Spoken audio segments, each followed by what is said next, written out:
السلام عليكم ورحمة الله وبركاته. الحمد لله رب العالمين والصلاة والسلام على أشرف المرسلين وعلى آله وأصحابه وأزواجه وذرياته وأهل بيته أجمعين.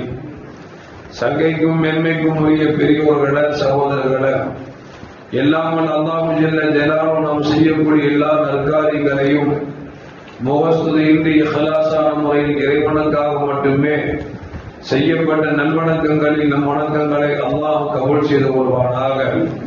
நாம் செய்யக்கூடிய வியாபாரங்களிலும் தொழில்துறைகளிலும் நஷ்டம் இல்லாத ஹலாலான முறையில் நிரம்ப லாபத்தை பெற்றது லாபகரமான வாழ்க்கை கொண்டு தம் தேவைகளையும் தேவை உடையவர்களின் தேவைகளை நிறைவேற்றக்கூடிய நல்ல பொருளாதாரத்தையும் உள்ள விசாலத்தையும் அல்லாஹ் அனைவர்களுக்கும் வழங்கியிருப்பானாக. கஞ்சத்தனம் என்கிற தீய பண்பை விட்டு அல்லாஹ் நம்மை பாதுகாத்துக் கொள்வானாக.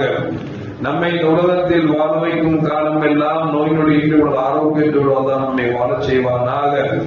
அந்த ஆரோக்கியமான வாழ்க்கை கொண்டு அல்லாஹ் ரசூலை நெருங்கக்கூடிய அனைத்து நல்லவர்களையும் புரியக்கூடிய நல்ல முத்தகின்களின் கூட்டத்தில் அல்லாஹ் நம்மை ஆக்கியருவானாக. திடீர் மரணங்களை விட்டும் தீய மரணங்களை விட்டும் நம்மையும் நம் குடும்பத்தையும் நம் சமூகத்தையும் அல்லாஹ் முழுமையான முறையில் பாதுகாத்துக் கொள்வானாக. மருத்துவமனையின் செலவினங்களை விட்டும் வேதனைகளை விட்டும் அல்லாஹ் நம்மை காத்தருவானாக. நம்மை யாரெல்லாம் நோயால் பாதிக்கப்பட்டு வீடே கதி என்றும் ஆஸ்பத்திரியை கதி என்றும் அல்லற்பட்டும் அவதியுற்றும் இருக்கிறார்கள் அத்தனை மக்களுக்கும் வெகு விரைவில் நோயை போக்கி உடல் ஆரோக்கியத்தை வழங்குவதோடு அவர்களை கொண்டவர் குடும்பத்திற்கும் சமூகத்திற்கும் நல்ல பலன் தரக்கூடிய மக்களாக ஆக்கியிருப்பானாக. நாம் இந்த உலகத்தில் வாழ்ந்து வருகிற நேரத்தில் லா இலாஹ இல்லல்லாஹ் முஹம்மது ரசூலுல்லாஹ் இந்த கலிமாவை மொழிந்து ஜன்னத்துல் ஃபிர்தௌஸை கண்ணால் கண்டு மகிழ்ந்து சிரித்தவர்களாக மரணிக்கக்கூடிய நல்வாக்கியம் பெற்ற மக்களில் அல்லாஹ் நம்மை ஆக்கி அருவானாக. மரணித்தும் மரணிக்காத இறைநேசரின் கூட்டத்தில் அல்லாஹ் நம்மை ஆக்கி அருவானாக. நாளை மறுமையிலும் மாணவி முஹம்மது ரசூலுல்லாஹி ஸல்லல்லாஹு அலைஹி வஸல்லம் அவர்களின் திருக்கரங்களால் ஹவுதுல் கௌசர் என்கிற ஜலாலத்தின் நீர்வருகி அன்னாரின் ஷஃபாத்தை பெற்று அன்னாரின் கரம்பிடித்து ஜன்னத்துல் ஃபிர்தௌஸ் என்ற உயர்ந்த சொர்க்கத்தில் அவர்களோடு அல்லாஹ் நம்மை செல்வமிக்க செய்வானாக. எல்லாவற்றுக்கும் மேலாக இறை அன்பை பெற்று இறைவனை பார்த்து பரவசம் அடையக்கூடிய அவர்கள் லிக்காவையும் ரிலாவையும் பெற்ற மக்களில் அல்லாஹ் நம்மை ஆக்கி அருள்வானாக. அருமையான மூமின்களே, கண்மணி முஹம்மது ரசூலுல்லாஹி ஸல்லல்லாஹு அலைஹி வஸல்லம் அவர்கள் மக்காவிலிருந்து மதீனாவிற்கு ஹிஜ்ரத் செய்து வந்த பிறகு காலங்கள் கடந்து கொண்டிருக்கிறது. வலீத் இப்னு வலீத் என்று சொல்லக்கூடிய ஒரு மனிதர் இஸ்லாத்தை ஏற்றுக்கொள்வதற்காக கண்மணி முஹம்மது ரசூலுல்லாஹி ஸல்லல்லாஹு அலைஹி வஸல்லம் அவர்கள் இருக்கக்கூடிய மதீனாவுக்கு செல்கிறார். இந்த வலீத் இப்னு வலீத் யார் என்றால், நாம் எல்லாம் இஸ்லாத்தில் பரவலாக பிரபலமாக கேள்விப்பட்டிருக்கக்கூடிய காலித் இப்னு வலீத் ரலியல்லாஹு அன்ஹுடைய சகோதரர் தான் வலீத் இப்னு வலீத். பெருமானார் ஸல்லல்லாஹு அலைஹி வஸல்லம் வலீத் இப்னு வலீத் சந்திக்க வருகிறார். பெருமானார் ஸல்லல்லாஹு அலைஹி வஸல்லம் கரத்தை பிடிக்கிறார். இஸ்லாத்தை ஏற்றுக்கொண்டார்.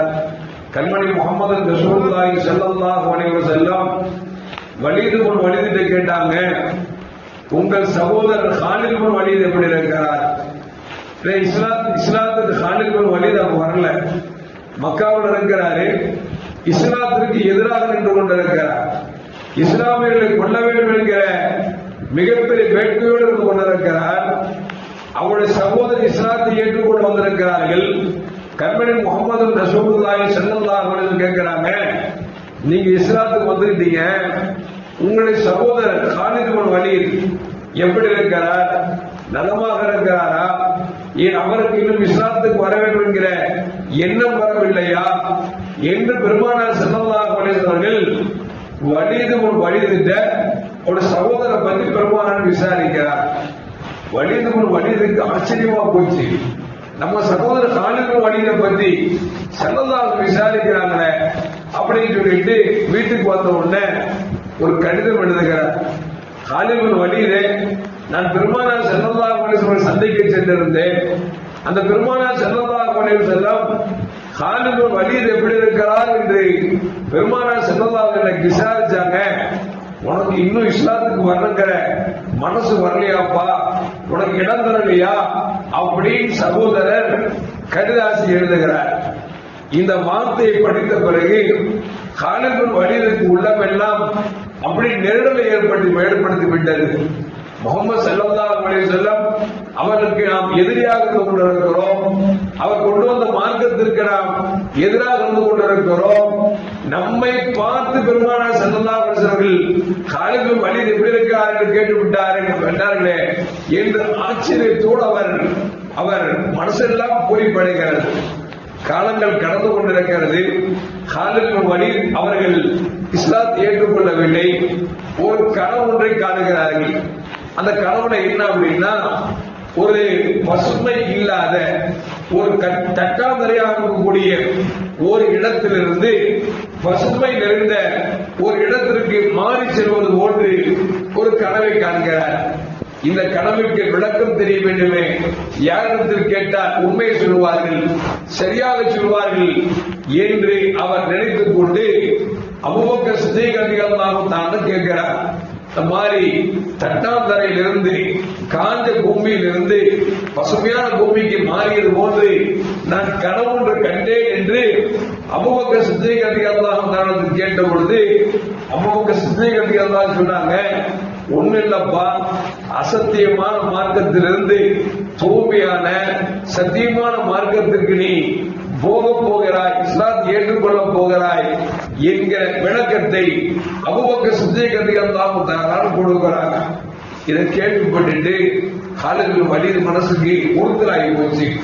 அன்னைக்கு ரசூலுல்லாஹ் நம்மளை விசாரிச்சிருக்கிறாங்க, இன்னைக்கு கனவு வேற இப்படி பார்த்துட்டோம், இந்த கனவுக்கு விளக்கத்தை அபூபக்கர் சித்தீக் நாயகம் வேற சொல்லிட்டாங்களே, இஸ்லாத்தை ஏற்றுக்கொள்ளலாம் என்கிற ஒரு முடிவுக்கு வருகிறார்.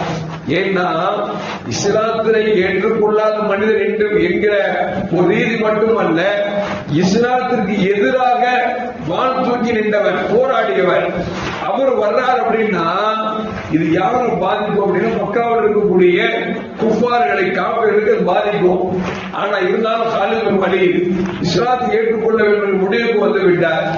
இப்ப என்ன செய்யறாங்கன்னா, மதீனாவுக்கு போகணுமே, யாராவது நல்ல நண்பர் கிடைச்சா நல்லா இருக்குமே, ஏன்னா மதீனாவுல ஃபுல்லா முஸ்லீம்களா இருக்கிறாங்க, இவர் இப்ப இஸ்லாத்தை ஏற்றுக்கொள்ள போறார், தனியா போனா அது உகந்ததா இருக்காது, நமக்கு ஒரு ஆள் நல்லா இருக்குமா அப்படின்னு நினைச்சு ஒரு பயண நண்பரை தேடுகிறார்கள். இந்த நேரத்தில் உஸ்மான் இப்னு தல்ஹா என்று சொல்லக்கூடிய ஒரு தோழர் கிடைக்க, ரெண்டு பேரும் சேர்ந்து மதீனாவுக்கு போய் ஸல்லல்லாஹு அலைஹி வஸல்லம் கரத்தை பிடிச்சு இஸ்லாத்தை ஏற்றுக்கொள்ளலாம் என்று சொல்லி பயணத்தில் புறப்பட்டு வழியில் வந்து கொண்டிருக்கிற பொழுது இடையில் ஒரு தோழர் மக்காவிலிருந்து மதீனாவுக்கு போகிறார். அவர் யார் அப்படின்னா அம்ருல் ஆஸ் என்று சொல்லக்கூடிய ஒரு மனிதர். இவர் எதுக்கு போறார் அப்படின்னா, ஸல்லல்லாஹு அலைஹி வஸல்லம் பார்த்து இஸ்லாம் ஆகணும், நம்ம முஸ்லீம் ஆகணும் அப்படின்னு சொல்லி இவர்கள் போகிறார்கள். அம்ருல் ஆஸ் கேட்கிறாங்க, எங்க போறீங்க? நான் மதீனாவுக்கு போறேன். ஏன் போறீங்க? இஸ்லாத்தை ஏற்றுக்கொள்றதுக்காக போறேன், ரசூலுல்லாஹ்வுடைய கரம்பிடிக்க போறேன் அப்படின்னு. அப்பொழுது காலித் பின் வலீத் அவர்களும் உஸ்மான் இப்னு தல்ஹாவும் சொல்றாங்க, நாங்களும் அதுக்குதான் போறோம், வாங்க 3 பேர் ஒன்னா போவோம் அப்படின்னு ஸல்லல்லாஹு அலைஹி வஸல்லம் 3 பேர் ஒன்னா போறாங்க. ஸல்லல்லாஹு தூரத்துக்கு வர அந்த 3 பேரையும் பார்த்துட்டு பெருமானார் ஸல்லல்லாஹு அலைஹி வஸல்லம் மகிழ்ச்சி என்று சொன்னால் அப்படி ஒரு மகிழ்ச்சி. ஏன்னா மக்கால இஸ்லாத்துக்கு பயங்கரமான விரோதியாக இருக்கக்கூடிய காலித் பின் வலீத் வேற வந்திருக்கிறாங்க, கூட 2 பேர் வர்றாங்க, இஸ்லாத்துக்கு வர்றாங்க சொல்லிட்டு ஸல்லல்லாஹு அலைஹி வஸல்லம் புகழை இருக்கக்கூடிய சஹாபாக்கள் சொல்றாங்க. இந்த காலித் பின் வலீத் யார் தெரியுமா? அப்படிப்பட்ட மாவீரர், அப்படி இப்படி ரசூலுல்லாஹி அவர்கள் புகழ்கிறார்கள். 3 பேரும் போனாங்க, இஸ்லாத்தை பெருமானார் ஸல்லல்லாஹு அலைஹி வஸல்லம் கரம்பிடித்தார்கள், இஸ்லாத்தை ஏற்றுக்கொண்டார்கள். கடைசி என்னாச்சு அப்படின்னா, காலித் பின் வலீத் ரலியல்லாஹு தஆலா அவர்கள் இஸ்லாத்திற்கு எதிராக இருந்தவர் இப்போது இஸ்லாத்திற்கு யாரெல்லாம் எதிராக இருக்கிறார்களோ அவர்களுக்கு எதிராக மாறிவிட்டார்கள். ஒரு கட்டத்தில் எந்த அளவுக்கு அப்படின்னா, காலித் பின் வலீத் ரலியல்லாஹு தஆலா அவர்கள் ஸல்லல்லாஹு அலைஹி வஸல்லம் பல போர்களில் தலைமையேற்று போர் நடத்தியிருக்கிறார்கள். எந்த அளவுக்கு சொன்னா காலித் பின் வலீத் அவர்கள் போர் தலைமை என்று போருக்கு போயிட்டாவே வெற்றியை தவிர தோல்வி என்கிற பேச்சுக்கே இல்லை என்கிற அளவிற்கு அவர்களுக்கு மிகப்பெரிய நட்பெயர் கிடைத்து விட்டது. ஒரு கட்டத்தில் போர்ல போராடி கொண்டிருக்கிறார்கள். கடும் சண்டை, வாழும் மோதிக்கொள்கிறது, ஈட்டி பறந்து கொண்டிருக்கிறது. இந்த நேரத்தில் காலித் பின் வலீத் ரலியல்லாஹு அன்ஹுடைய தலப்பாகை போர்க்களத்தில் கீழே விழுது. தலப்பா கீழே விழுந்துருச்சு, அப்புறம் எடுத்துக்கலாம் அல்லது தலப்பா தானே போன போர் நினைக்கலாமா இல்லையா? நினைக்காம போர் உச்சகட்டமா நடக்குது. அந்த போர்ல கீழே ஒரு தலப்பாவை தேடிட்டு இருக்காங்க போர்க்களத்துல. யாரும் வாழ்க்கையோட கழுத்து இறையாக்கும் சொல்ல முடியாது. அது மோசமான நிலை. அந்த தொப்பியை தேடிட்டு இருக்காங்க. சகபாக்கெல்லாம் பேசிக்கிறாங்க. மனுஷன் போயும் போர்க்களத்துல ஒரு தலப்பாவுக்காக இறங்கி தேடுறாங்கள. தலப்பாவா பெருசு, தலை போயிருமே அப்படின்னு எல்லாரும் பேசிக்கிட்டு சண்டை போட்டு இருக்கிறாங்க. அப்ப கேட்டா ஒரு சாமி, போர்க்கள உச்சகட்டம் நடக்குது, ஒரு தலப்பா கீழே வந்து சொல்லி நீங்க தேடிட்டு இருக்கீங்களே என்ன அப்படின்னு. நான் தலப்பா தேடுறப்பா, அந்த தலப்பாக்குள்ள முகமது ரசூலுல்லாஹி ஸல்லல்லாஹு அலைஹி வஸல்லம் முடி ஒண்ணு அந்த பறக்கத்துக்கு வச்சிருக்க.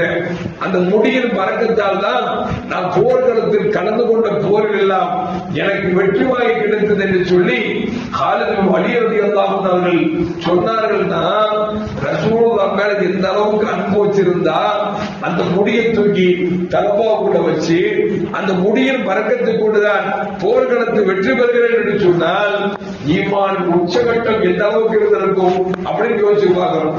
உமர்கள் ஆட்சி காலத்து வரைக்கும் அவங்க இருந்தாங்க. உமர்கள் ஆட்சி காலத்துல காலித் பின் வலீத் போனாவே போர்க்களத்தில் வெற்றிதான் என்று சொல்லி மக்கள் எல்லாம் புறப்பணிவா பேச ஆரம்பிச்சிட்டாங்க.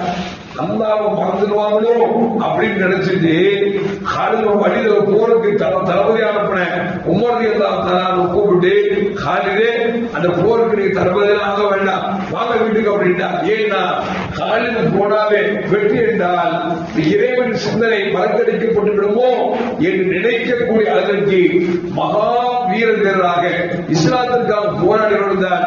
அந்த காலித் பின் வலீத் ரலியல்லாஹு தஆலா அவர்கள் பல போர்க்கட்டத்தில் போர் செஞ்சாங்க.